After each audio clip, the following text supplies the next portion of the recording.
Guys ये Alto 800 है। इसमें जो इसके ब्रेक पैड जो है ख़त्म हो गए हैं, बिल्कुल रेंड हुआ है दोनों।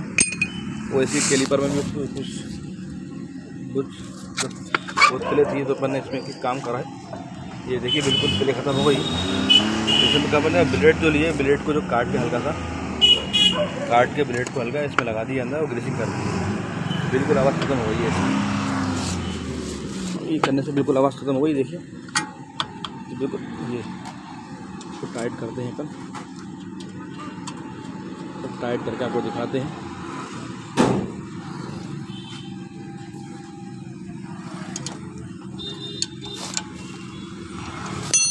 ये देखिए बिल्कुल नहीं हिल रहा। ये वैसे टाइट हो गया। ये सब उधर का भी कर दिया अपन ने, इधर का भी कर दिया।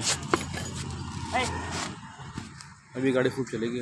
ब्रेक पैड जो अपन ने डाले हैं इसके, ये डाले हैं TVS के ओरिजिनल। इसमें क्या परफॉर्मेंस अच्छी रहेगी, ब्रेक अच्छे लगते हैं।